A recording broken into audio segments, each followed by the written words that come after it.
Hello बच्चों, let's read the question.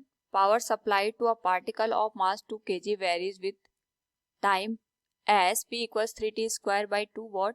Here t is in second. If velocity of particle at t equals 0 is v equals 0, the velocity of particle at time t equals 2 second will be. Here we have given 4 options. Now to answer this question, first we will discuss here the key concept, and here the key concept is work energy theorem. And we know that work energy theorem states कि किसी भी system पे लगने वाले जो total forces होते हैं उनके थ्रू जितना भी वर्क होता है उन सारे वर्क का जो सम होता है that is equal to the change in the kinetic energy of the system. Now according to the given question हम बात करें तो हमारे पास एक पार्टिकल है जिसका मास 2 kg दे रखा है. इसको हमने इनिशियली t इक्वल 0 पे v वेलोसिटी 0 दे रखी है, यानी हमारे पास जो ऑब्जेक्ट है ये रेस्ट की कंडीशन में है और यहाँ पे 2 सेकंड के बाद इसकी जो वेलोसिटी होगी हमें वो फाइंड आउट यहाँ पे करनी है. नाउ यहाँ पे इसकी काइनेटिक एनर्जी में चेंज आएगा एंड वी नो दैट हमारे पास जो भी काइनेटिक एनर्जी का चेंज होता है we can write change in kinetic energy is given as sum of all the work on the system.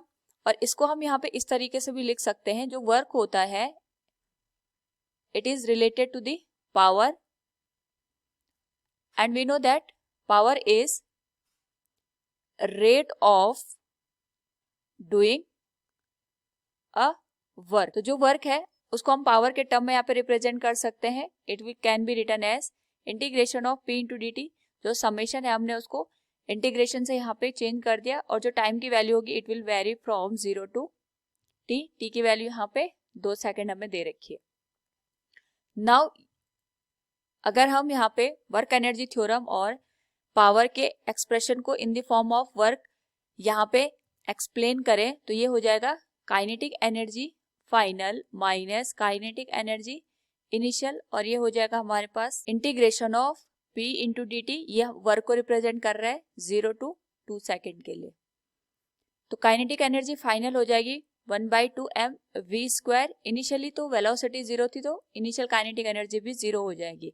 And यहाँ पे जो पावर का एक्सप्रेशन है वी कैन रिप्लेस इट. जो पावर है it is given as 3t square by 2. तो हम इसको लिख सकते हैं 3t स्क्वायर बाई 2 dt. तो यहाँ पे जो 3/2 है उसको हम इंटीग्रेशन से बाहर लिख सकते हैं और t स्क्वायर का यहाँ पे इंटीग्रेशन करके हो जाएगा t raise to power 3 divided by 3 और लिमिट जाएगी यहाँ पे 0 से लेके 2 तक and it will be equal to half m v square.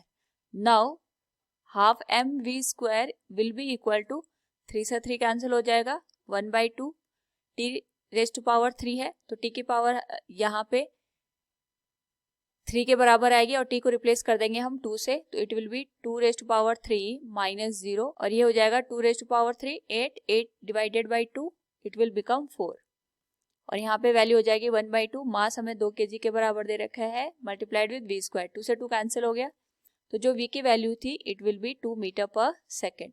यानी हमारे पास अगर टाइम की वैल्यू इस पर्टिकुलर केस में 2 सेकेंड हो जाए तो वहां पे जो वेलोसिटी होगी it will be 2 metre per second. So from the given option we can say option third will be the correct answer. Hope all you understood it. Thank you and best of luck.